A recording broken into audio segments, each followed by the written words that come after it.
അങ്ങനെ ആപ്പിളിൻ്റെ WWDC event വളരെ ഫീച്ചർ പാക്ഡ് ആയിട്ടുള്ള ഒരു ഇവൻറ്റ് തന്നെയായിരുന്നു. ധാരാളം ഫീച്ചേഴ്സ് നമ്മൾ ഈ കഴിഞ്ഞ കാലഘട്ടങ്ങളിൽ പരാതിപ്പെട്ടിട്ടുള്ള, കംപ്ലയിൻറ്റ് ചെയ്തിട്ടുള്ള, എവിടെയൊക്കെയോ ആപ്പിളിന് ലാക്ക് ഉണ്ടെന്ന് പറഞ്ഞിട്ടുള്ള ധാരാളം പോരായ്മകളാണ് ആപ്പിൾ ഈ ഒരു അപ്ഡേറ്റിൽ അല്ലെങ്കിൽ ഈ ഒരു ഇവൻറ്റിലെ സോഫ്റ്റ്വെയർ റിലീസുകളിലൂടെ ആപ്പിൾ യൂസേഴ്സിലേക്ക് എത്തിച്ചേക്കുന്നത്. തീർച്ചയായിട്ടും അപ്പോൾ ഇന്നത്തെ ഈ ഒരു വീഡിയോയിലൂടെ WWDCയിൽ ഇൻട്രൊഡ്യൂസ് ചെയ്തിട്ടുള്ള ഫീച്ചേഴ്സിൻ്റെ ഹൈലൈറ്റ്സ് ആണ് നമ്മൾ സംസാരിക്കുന്നത്. വളരെ വേണ്ടപ്പെട്ട, നിങ്ങൾ മിസ്സാക്കിയിട്ടുള്ള എന്തെങ്കിലും കാര്യങ്ങളൊക്കെ ഉണ്ടെങ്കിൽ അതൊക്കെ നമ്മൾ ചർച്ച ചെയ്യുന്നതായിരിക്കും. അതോടൊപ്പം നമ്മുടെ കമൻറ്റ് സെക്ഷനിൽ നിങ്ങൾക്ക് കാര്യങ്ങളൊക്കെ ചോദിക്കാം, സംസാരിക്കാം. അപ്പോൾ without any further ado, let's get start. ആദ്യം ആപ്പിൾ ഇൻട്രൊഡ്യൂസ് ചെയ്തത് വിഷൻ OS ആയിരുന്നു. വിഷൻ OSൽ വളരെ മൈനറായിട്ടുള്ള കുറച്ച് അപ്ഡേറ്റുകളാണ്, എസ്പെഷ്യലി ഹാൻഡ് ജെസ്റ്റേഴ്സ് ഉപയോഗിച്ചിട്ടുള്ള. അതോടൊപ്പം തന്നെ UI-ൽ അങ്ങനെ കാര്യമായിട്ടുള്ള ചേഞ്ചോ കാര്യങ്ങളൊന്നും തന്നെ നമുക്ക് കാണാൻ സാധിച്ചിട്ടില്ല. വളരെ മിനിമലായിട്ടുള്ള ഏതാനും ചില ചേഞ്ചസ് ആയിരുന്നു ആപ്പിൾ വിഷൻ OSൽ കൊണ്ടുവന്നത്. അതായത് വിഷൻ OS 2. രണ്ടാമത് ആപ്പിൾ ഇൻട്രൊഡ്യൂസ് ചെയ്താണ് iOS 18. അപ്പോൾ ഈ വീഡിയോസിലെല്ലാം നമ്മൾ സംസാരിച്ചിട്ടുള്ളതും എന്നാൽ നമ്മൾ എക്സ്പെക്റ്റ് ചെയ്യാത്ത കുറേയധികം ഫീച്ചേഴ്സും നമുക്ക് ഇന്നലെ ഈ ഒരു അപ്ഡേറ്റിലൂടെ ലഭിച്ചു. അതിലൊന്നാമത് തന്നെ iOS 18ലേക്ക് വരുമ്പോൾ നമുക്ക് എൻ്റെ കസ്റ്റമൈസേഷൻ ഓപ്ഷനാണ് ഹോം സ്ക്രീനിൽ. അതോടൊപ്പം ഐക്കൺസിന് നമുക്ക് ഈ ഒരു ടിൻറ്റ് ബേസ് ചെയ്തിട്ട് നമുക്ക് കസ്റ്റമൈസ് ചെയ്യാൻ സാധിക്കും. രണ്ടാമത് നമ്മൾ സംസാരിച്ച പോലെ തന്നെ കൺട്രോൾ സെൻറ്ററിൽ, ആ കൺട്രോൾ സെൻറ്ററിൽ പ്ലാറ്ററിൽ വന്നിരിക്കുന്ന ചേഞ്ചസ് ആണ് ധാരാളം. ഇതുവരെ നമ്മൾ കണ്ടിട്ടില്ലാത്ത പലയധികം ഫീച്ചേഴ്സും അല്ലെങ്കിൽ ഓപ്ഷൻസും നമുക്കിപ്പം കൺട്രോൾ സെൻറ്ററിലേക്ക് പുതുതായിട്ട് ആഡ് ചെയ്യാം.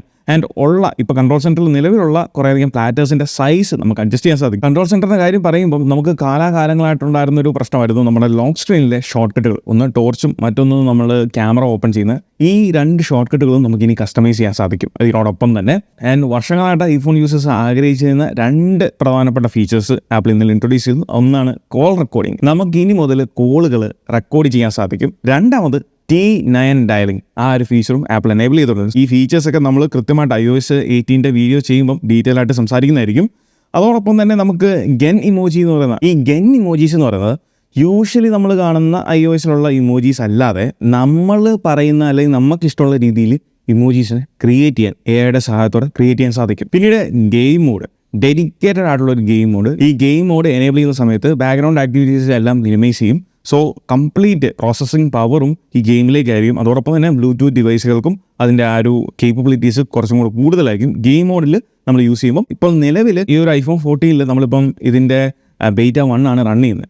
പക്ഷേ ഇതിൽ ധാരാളം ഫീച്ചേഴ്സ് മിസ്സിംഗ് ആണ്. കാരണം ബീറ്റ 1 സ്റ്റെപ്പ് ബൈ സ്റ്റെപ്പ് ആയിട്ടേ ഉള്ളൂ ആപ്പിൾ ഈ പറഞ്ഞ കുറേയധികം ഫീച്ചേഴ്സ് ഇംപ്ലിമെൻറ്റ് ചെയ്യത്തുള്ളൂ. കോൾ റെക്കോർഡിങ്, ആർട്ടിഫിഷ്യൽ ഇൻ്റലിജൻസ്, സിരിയുടെ പുതിയ ഫീച്ചേഴ്സ്, UI എല്ലാം വന്നിട്ടില്ല. പതുക്കെ വരത്തേ ഉള്ളൂ. കാരണം ഇത് ബെയ്റ്റ ആണ്, ഡെവലപ്പേഴ്സ് ബെയ്റ്റ ആണ്, ടെസ്റ്റിങ്ങിലുള്ള OS ആണ്. സോ ടൈം എടുക്കും. അപ്പം അത് വരുന്നതനുസരിച്ച് നമ്മൾ അതിനെപ്പറ്റി ഡീറ്റെയിൽ വീഡിയോ ചെയ്യുന്നതായിരിക്കും. പിന്നീട് iOS 18 ഇൻട്രസ്റ്റിംഗ് ആയിട്ട് തോന്നിയ മറ്റൊരു കാര്യം എന്ന് പറയുന്നത് നമുക്ക് സാറ്റലൈറ്റ് ഉപയോഗിച്ചുകൊണ്ട്, നേരത്തെ സാറ്റലൈറ്റ് കോളിംഗ് ഉണ്ടായിരുന്നു iPhone 14 മുതൽ. എന്നാൽ iPhone 14 സീരീസ് 15 സീരീസിൽ ഇപ്പം സാറ്റലൈറ്റ് ഉപയോഗിച്ചുകൊണ്ട് നമുക്ക് മെസ്സേജസ്, അതിപ്പം iMessage വായിക്കാം, ടെക്സ്റ്റ് മെസ്സേജും നമുക്ക് ഇനി കോൺവെർസേഷൻസ് എക്സ്ചേഞ്ച് ചെയ്യാൻ സാധിക്കും. ഞാനിപ്പോൾ ഇവിടെ പറയുന്ന കാര്യങ്ങളെല്ലാം നമുക്ക് വിഷ്വലി കാണാൻ സാധിക്കുന്ന അല്ലെങ്കിൽ കുറേയധികം ചേഞ്ചസ് ആണ്.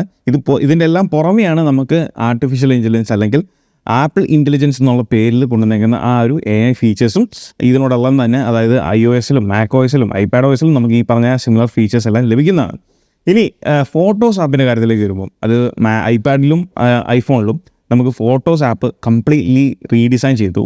കംപ്ലീറ്റ് റീഡിസൈൻ ആണ് ആ ഒരു ഫോട്ടോസ് ആപ്പിലേക്ക് വന്നിരിക്കുന്നത്. അതുപോലെ തന്നെ നമുക്ക് ഫോട്ടോസിൽ ഇനി മുതൽ ബാക്ക്ഗ്രൗണ്ടിൽ എന്തെങ്കിലും ഒബ്ജക്റ്റുകൾ കാര്യങ്ങളൊക്കെ ഉണ്ടെങ്കിൽ അത് റിമൂവ് ചെയ്യാനും സാധിക്കും. അത് ഈ ഒരു ആപ്പിൾ ഇൻ്റലിജൻസിൻ്റെ ഒരു ഫങ്ഷണാലിറ്റിയാണ്. iOS കഴിഞ്ഞാൽ രണ്ടാമത് ആപ്പിൾ ഇൻട്രൊഡ്യൂസ് ചെയ്തതാണ് ഹോം ആൻഡ് ഓഡിയോ എന്ന് പറയുന്നത്. ഇതിലേക്ക് വരുമ്പം എയർപോർട്സ് പ്രോ ഡിവൈസുകളിലേക്ക് ആപ്പിൾ കുറേ പുതിയ 2-3 ഫങ്ഷണാലിറ്റീസ് ആഡ് ചെയ്തിട്ടുണ്ട്. അതിലൊന്നാമത്തെയാണ് ഹെഡ് ജസ്റ്റർ. നമുക്ക് ഹെഡ് ജസ്റ്റർ ഉപയോഗിച്ചുകൊണ്ട് നമുക്ക് കോൾ വരുമ്പം അറ്റൻഡ് ചെയ്യാനും കട്ട് ചെയ്യാനും സാധിക്കും. 2 വോയിസ് ഐസൊലേഷൻ എന്ന് പറയുന്ന ഐഫോണിൽ അവൈലബിൾ ആയിരിക്കുന്ന ഫീച്ചർ, അത് ഇപ്പം എയർപോർട്സിൽ നമുക്ക് സോഫ്റ്റ്വെയർ അപ്ഡേറ്റിലൂടെ അല്ലെങ്കിൽ ഫേംവെയർ അപ്ഡേറ്റിലൂടെ ലഭിക്കുന്നതാണ്. സോ ബാക്ക്ഗ്രൗണ്ടിൽ വരുന്ന എല്ലാ നോയ്സിനെയും ഫിൽട്ടർ ഔട്ട് ചെയ്ത് അല്ലെങ്കിൽ ക്യാൻസൽ ചെയ്ത് നമുക്ക് പക്കായിട്ടുള്ള വോയിസ് ക്ലാരിറ്റി ലഭിക്കുന്നതാണ്. പിന്നീട് ആപ്പിൾ TVയിൽ നമുക്ക് ന്യൂ സ്ക്രീൻ സേവേഴ്സ്, കുറേയധികം പുതിയ സ്ക്രീൻ സേവേഴ്സ് നമ്മൾ ആപ്പിൾ വാച്ചിലും ഐഫോണിലൊക്കെ കസ്റ്റമൈസ് ചെയ്യുന്ന രീതിയിലുള്ള നമ്പേഴ്സും അല്ലെങ്കിൽ ക്ലോക്കൊക്കെ വെച്ചിട്ടുള്ള പല അടിപൊളി സ്ക്രീൻ സേവേഴ്സും ആപ്പിൾ കൊണ്ടുവന്നിട്ടുണ്ട്.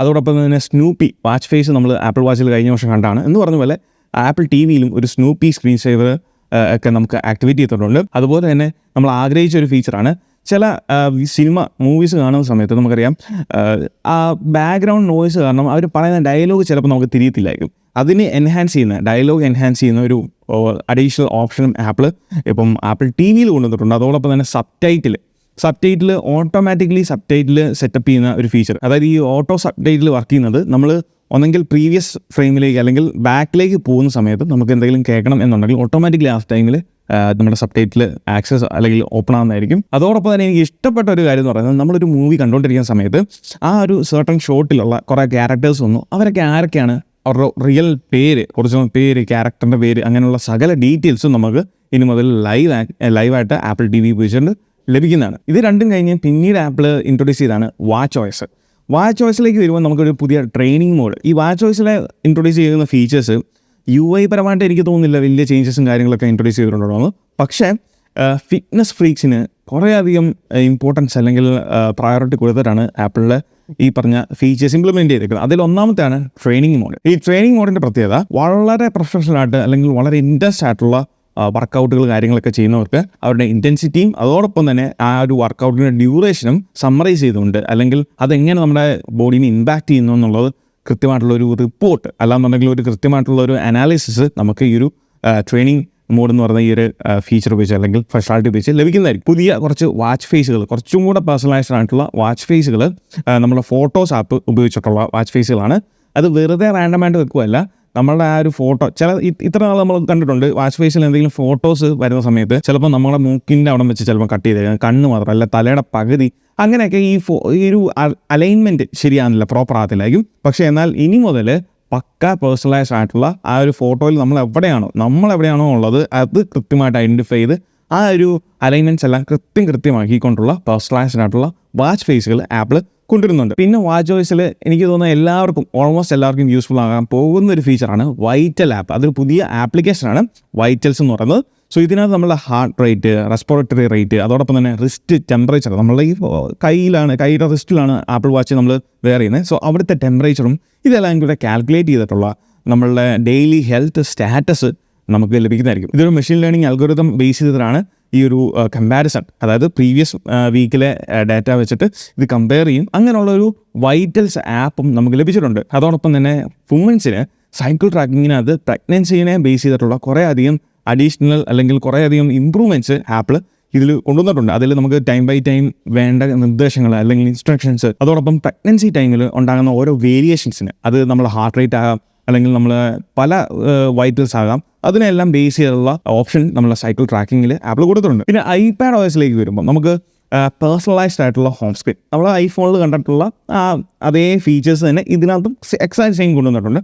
അതോടൊപ്പം അഡീഷണലി വന്നേക്കുന്ന മാറ്റങ്ങളാണ് ഇനി ഞാൻ പറയാൻ പോകുന്നത്. അതിലൊന്നാണ് ഫ്ലോട്ടിംഗ് ടാബ് ബാർ. ഈ ടാബ് ബാർ എന്ന് പറയുന്നത് നമ്മൾ ആപ്ലിക്കേഷൻസ് ഓപ്പൺ ചെയ്യുന്ന സമയത്ത് താഴെ നമുക്ക് കുറച്ച് ഓപ്ഷൻസ് അല്ലെങ്കിൽ അതിലേക്ക് ആക്സസ് ചെയ്യുന്ന ടാബുകൾ കൊടുത്തിട്ടുണ്ട്. അതിൽ ക്ലിക്ക് ചെയ്തിട്ടാണ് നമ്മൾ ഓരോ ഓപ്ഷൻസിലേക്കും പോകുന്നത്. ഇത് ഫ്ലോട്ടിംഗ് രീതിയിലായിരിക്കും ഐപാഡിലേക്ക് വരുന്നത്. കാരണം ഇത്ര വലിയ ലാർജ് സ്ക്രീൻ ആയതുകൊണ്ട് നമുക്ക് താഴേക്ക് പോയി അത് ആക്സസ് ചെയ്യുന്നതിന് പകരം ഫ്ലോട്ടിംഗ് ആയിട്ടുള്ള രീതിയിൽ അത് ആ പറഞ്ഞ ഫ്ലോട്ടിംഗ് ടാബ് ബാർ നമുക്ക് കസ്റ്റമൈസ് ചെയ്യാൻ സാധിക്കും. നമുക്ക് വേണ്ട കാര്യങ്ങൾ മാത്രമായിട്ട് എടുത്തിട്ട് അത് കസ്റ്റമൈസ് ചെയ്യാൻ സാധിക്കും. അതോടൊപ്പം തന്നെ ആനിമേഷൻസിൽ കുറച്ചും കൂടെ ഫ്ലൂയിഡിറ്റി അല്ലെങ്കിൽ അപ്ഡേറ്റ്സ് കൊണ്ടുവന്നിട്ടുണ്ട്. അതോടൊപ്പം തന്നെ സ്ക്രീൻ ഷെയറിങ്ങിന് നമുക്ക് ലൈവ് ഡ്രോയിങ് എന്ന് പറഞ്ഞ ഓപ്ഷൻ കൊടുത്തിട്ടുണ്ട്. അതായത് സ്ക്രീൻ ഷെയർ ചെയ്യുന്ന സമയത്ത് നമ്മുടെ പെൻസിൽ ഉപയോഗിച്ച് അല്ലെങ്കിൽ നമുക്ക് ഡ്രോയിങ് ഓപ്ഷൻ, ലൈവായിട്ട് ഡ്രോ ചെയ്യാനുള്ള ഓപ്ഷൻ നമ്മുടെ സ്ക്രീൻ ഷെയറിങ്ങിൽ കൊണ്ടുവന്നിട്ടുണ്ട്. കാൽക്കുലേറ്റർ ആപ്പ് നമുക്കറിയാം വലിയൊരു മാറ്റമാണ് കാൽക്കുലേറ്റർ ആപ്പ് കൊണ്ടുവന്നേക്കുന്നത്. കാരണം iPad OSൽ മാത്രമല്ല iOSലും നമുക്ക് അതിൻ്റെ എല്ലാ ഫങ്ഷണാലിറ്റിയും, മാത്ത് നോട്ട് എന്ന് പറയുന്നത് കണക്കുകൾ ചെയ്യാനുള്ള വളരെ എളുപ്പത്തിലും വളരെ ഡീപ്പായിട്ട് കണക്കുകൾ ചെയ്യാനും അതിൻ്റെ സ്റ്റെപ്സ് കാര്യങ്ങളൊക്കെ മനസ്സിലാക്കാനുള്ള രീതിയിലുള്ളൊരു ഫങ്ഷണാലിറ്റിയാണ് മാത്ത് നോട്ട്. അത് തീർച്ചയായിട്ടും സ്റ്റുഡൻസിന് നല്ലപോലെ ഉപകാരപ്പെടാൻ പോകുന്ന ഒരു സംഭവമായിരിക്കും. അതോടൊപ്പം തന്നെ നമ്മൾ പെൻസിൽ ഉപയോഗിച്ച് എഴുതുന്ന ആ ഒരു ഹാൻഡ് റൈറ്റിങ്ങിന് സ്മാർട്ട് സ്ക്രിപ്റ്റ് എന്ന് പറയുന്ന ഒരു പുതിയ ഫങ്ഷണാലിറ്റി, അതായത് ചിലപ്പോൾ നമ്മൾ എഴുതുമ്പം ചെരിഞ്ഞോ വളഞ്ഞോ ഒക്കെയാണ് നമ്മളുടെ ആ ഒരു എഴുത്ത് പോകുന്നതെങ്കിൽ ഓട്ടോമാറ്റിക്കലി അത് സൈസ് അല്ലെങ്കിൽ അഡ്ജസ്റ്റ് ചെയ്യും. അതാണ് സ്മാർട്ട് സ്ക്രിപ്റ്റ് എന്ന് പറയുന്ന ആ ഒരു ഫങ്ഷണാലിറ്റി. ഇത് നമുക്ക് കൂടുതൽ എക്സ്പ്ലോർ ചെയ്യാനുണ്ട്. തീർച്ചയായിട്ടും വരും ദിവസങ്ങളിൽ നമ്മൾ അതിനെപ്പറ്റി ഡീറ്റെയിൽ ആയിട്ട് സംസാരിക്കുന്നതായിരിക്കും. പിന്നെ മാക് OSൽ വളരെ വേണ്ടപ്പെട്ട മാറ്റങ്ങളാണ് ആപ്പിൾ കൊണ്ടുവന്നത്. വളരെ വേണ്ടപ്പെട്ട അതിലൊന്നാമത്താണ് ഐഫോൺ മിററിങ്. കാരണം ഇനി മുതൽ നമ്മളെ മാക് ഇവിടെ ഇരിപ്പുണ്ട്, നമ്മൾ ഐഫോൺ മറ്റു റൂമിലാണ് അല്ലെങ്കിൽ വണ്ടിയിലാണ്, അവിടെ ഇവിടെയൊക്കെയാണ്, വിത്തിൻ റേഞ്ചാണ്, പക്ഷെ നമുക്ക് പോയി എടുക്കാൻ ഒരു മടി ഉണ്ടെന്നുണ്ടെങ്കിൽ തീർച്ചയായിട്ടും നമുക്ക് റൈറ്റ് ഫ്രം നമ്മുടെ മാക്കിൽ നിന്ന് തന്നെ ഐഫോണെ ആക്സസ് ചെയ്യാൻ, അത് കൺട്രോൾ ചെയ്യാൻ, എവറിത്തിങ്, എന്ത് ആക്ഷൻസും നമ്മുടെ മാക്കിൽ നിന്ന് തന്നെ നമുക്ക് ഐഫോണെ കൺട്രോൾ ചെയ്യാൻ, യൂസ് ചെയ്യാൻ സാധിക്കും. അതോടൊപ്പം തന്നെ ഓട്ടോ വിൻഡോ അറേഞ്ച്മെൻറ്റ് ഇതുവരെ ഇല്ലാത്ത ഒരു വളരെ ആവശ്യമുള്ളൊരു ഫീച്ചറായിരുന്നു. ഓട്ടോമാറ്റിക്കലി ഈ വിൻഡോസ് അറേഞ്ച് ചെയ്യുന്ന ഒരു ഫംഗ്ഷനാലിറ്റി മാക്കിൽ ഇല്ലായിരുന്നു. നമുക്കൊരു ഓർഗനൈസേഷൻ ഇവിടെ ഇല്ല, അവിടെ ഇവിടെയൊക്കെ ആയിട്ട് സ്പ്രെഡായി കിടക്കുക. അതോടൊപ്പം തന്നെ വീഡിയോ കോൾസിൻ്റെ സമയത്ത് നമ്മുടെ ബാക്ക്ഗ്രൗണ്ട് ഒന്നും കാണണ്ട എന്നുണ്ടെങ്കിൽ നമുക്ക് വേറെ ഒരു എക്സ്റ്റേണൽ ആപ്ലിക്കേഷൻ്റെ സഹായമില്ലാതെ ബാക്ക്ഗ്രൗണ്ട്സ് ചേഞ്ച് ചെയ്യാൻ സാധിക്കും. അതോടൊപ്പം തന്നെ ഡെഡിക്കേറ്റഡ് ആയിട്ടുള്ള ഒരു പാസ്വേഡ് ആപ്ലിക്കേഷനും ആപ്പിൾ മാക്OSലാണ് ആദ്യം ഇൻട്രൊഡ്യൂസ് ചെയ്തത്. പക്ഷേ എല്ലാ ഡിവൈസുകളിലും നമുക്ക് പാസ്വേഡ് ആപ്ലിക്കേഷൻസ് ഉണ്ട്.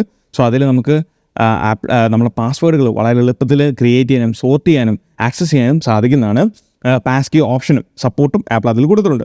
ആൻഡ് ഫൈനലി ഇത്ര OSൻ്റെ അപ്ഡേറ്റ്സ് കഴിഞ്ഞിട്ട് ഫൈനലി ആപ്പിൾ ഇൻട്രൊഡ്യൂസ് ചെയ്താണ് ആപ്പിൾ ഇൻ്റലിജൻസ്. സോ ആപ്പിൾ ഇൻ്റലിജൻസിനെ പറ്റി കൂടുതൽ പറയാനുണ്ട്. പക്ഷേ കറൻ്റ്ലി നമുക്ക് iOS 18 അല്ലെങ്കിൽ iPadOSലോ macOSൻ്റെ ബെയ്റ്റ പ്രിവ്യൂസിൽ അല്ലെങ്കിൽ ബെയ്റ്റ അപ്ഡേറ്റ്സിൽ ആപ്പിൾ ഇൻ്റലിജൻസ് നിലവിലില്ല. ഇത് ഫസ്റ്റ് പ്രിവ്യൂ ആണ്. ഇനി വരും ദിവസങ്ങളിൽ അല്ലെങ്കിൽ ഇനി വരുന്ന പ്രിവ്യൂകളിൽ തീർച്ചയായിട്ടും ആപ്പിൾ പതുക്കെ ഈ പറഞ്ഞ ആപ്പിളുടെ ഓരോ ഇൻ്റലിജൻസ് ഫീച്ചേഴ്സും ആപ്പിൾ ഇംപ്ലിമെൻറ്റ് ചെയ്യുന്നതായിരിക്കും. സോ കറൻ്റ്ലി AI വളരെ പ്രധാനപ്പെട്ട 2-3 പോയിന്റ്സ് ഞാൻ പറയാം. അതിലൊന്ന് നമ്മുടെ ChatGPT ആയിട്ട് ബന്ധപ്പെട്ട 4o ആ ഒരു ഫീച്ചറുമായിട്ട് ബന്ധപ്പെട്ട് നമ്മൾ സ്ക്രീനിൽ എന്താണോ ഓപ്പൺ ചെയ്ത് വെച്ചേക്കുന്നത് അല്ലെങ്കിൽ അതിനകത്ത് എന്തൊക്കെയാണോ ഉള്ളത് അതിനെ ബേസ് ചെയ്തിട്ടുള്ള ആക്ഷൻസ് എടുക്കാനും അതോടൊപ്പം തന്നെ നമുക്ക് ചോദിക്കുന്നതനുസരിച്ച് അതിനുള്ള ഉത്തരങ്ങൾ തരാനുള്ള ആ ഒരു കേപ്പബിലിറ്റിയാണ് ഓൺ സ്ക്രീൻ അവയർനെസ്. അതോടൊപ്പം തന്നെ നമുക്ക് സിറിനെ വളരെ വാസ്റ്റായിട്ടുള്ള രീതിയിലാണ് ഇമ്പ്രൂവ് ചെയ്തേക്കുന്നത്. നമുക്ക് പുതിയൊരു സിറി UI തന്നെയുണ്ട്. ഇപ്പോൾ കാണുന്ന പോലത്തെ അല്ല, കംപ്ലീറ്റ്ലി ഡിവൈസിൻ്റെ നമ്മുടെ ഫോണിൻ്റെ അല്ലെങ്കിൽ ഐപാഡിൻ്റെ ഒക്കെ edge to edge display cover ചെയ്തുകൊണ്ടാണ് ആ ഒരു സിറിയുടെ ആ ഒരു ഇൻട്രാക്ഷൻസ് നമുക്ക് കാണാൻ സാധിക്കുന്നത്. അതിൽ വളരെ പവർഫുൾ ആയിട്ടുള്ള കോൺവെർസേഷൻ നമുക്ക് ക്യാരി ഓവർ ചെയ്യാൻ സാധിക്കും. പറയുന്ന കാര്യങ്ങൾ കൃത്യമായിട്ടുള്ള ഫോളോ അപ്സ് സിറിക്ക് കൊണ്ടുവന്നിട്ടുണ്ട്. വളരെ ഇൻ്റലിജൻ്റ് ആണ്. കാരണം ആപ്പിളിൻ്റെ പുതിയൊരു LLM ലാർജ് ലാംഗ്വേജ് മോഡലാണ് ആപ്പിൾ ഇതിൽ യൂസ് ചെയ്തേക്കുന്നത്. അതിനുശേഷമാണ് ChatGPTയുടെ കുറേയധികം ഇൻറ്റഗ്രേഷൻസ് വന്നിരിക്കുന്നത്. അതിൽ സിസ്റ്റം വൈഡ് നമുക്ക് റൈറ്റിംഗ് ഓപ്ഷൻസ്, നമുക്ക് മെയിൽ കമ്പോസ് ചെയ്യാൻ, അതുപോലെ മെസ്സേജസ് കമ്പോസ് ചെയ്യാൻ, അങ്ങനെയുള്ള പല ഫീച്ചേഴ്സും ആപ്പിൾ ഇൻട്രൊഡ്യൂസ് ചെയ്തിട്ടുണ്ട്. പക്ഷേ ഈ പറഞ്ഞ ഫീച്ചേഴ്സ് എല്ലാം നമുക്ക് പതുക്കെ വരത്തുള്ളൂ. അത് കുറേ താമസം എടുക്കും. കാരണം ഇതിൻ്റെ ആ ഒരു പ്രോപ്പറായിട്ടുള്ള സ്റ്റെബിലിറ്റി കാര്യങ്ങളൊക്കെ നോക്കിയിട്ട് വേണം ആപ്പിളിന് പതുക്കെ ഓരോ ഡെവലപ്പർ അപ്ഡേറ്റിലും അല്ലെങ്കിൽ പ്രിവ്യൂസിലും ഇത് ഇൻട്രൊഡ്യൂസ് ചെയ്യാൻ. സോ അതിൻ്റേതായിട്ടുള്ള ഒരു കാലതാമസം എടുക്കും എന്നുള്ളൂ. പക്ഷേ ഈ പറഞ്ഞ എല്ലാ ഫീച്ചേഴ്സും നമ്മൾ കഴിഞ്ഞ കാലങ്ങളിൽ വേണമെന്ന് ആഗ്രഹിച്ചിട്ടുള്ള ധാരാളം ഫീച്ചേഴ്സ് ആപ്പിൾ ഇപ്പം ഇൻട്രൊഡ്യൂസ് ചെയ്തുകൊണ്ട് വളരെ സന്തോഷമുണ്ട്. അപ്പോൾ ഇതൊക്കെയാണ് നമ്മുടെ WWDCയുടെ ഹൈലൈറ്റ്സ് എന്ന് പറയുന്നത്. അപ്പോൾ ഏകദേശം കാര്യങ്ങളൊക്കെ നിങ്ങൾക്ക് മനസ്സിലായി. ഇനി എന്തെങ്കിലും ഡൗട്ടുകൾ ഉണ്ടെങ്കിൽ താഴെ കമൻറ്റ് ബോക്സ് അല്ലെങ്കിൽ പേഴ്സണലായിട്ട് എനിക്ക് മെസ്സേജ് ചെയ്യാനാണ്. അപ്പോൾ ഈ ഒരു വീഡിയോ നിങ്ങൾക്ക് ഇഷ്ടമായെന്ന് വിചാരിക്കുന്നു. ഈ വീഡിയോ ഇഷ്ടമായത് തീർച്ചയായിട്ടും പോയി നമ്മൾ ലൈക്ക് ബട്ടൺ സ്മാഷ് ചെയ്യുക. സോ ഓൺ ചെയ്യുന്നത് this is me Milan. Catch you guys next video. Till then, peace.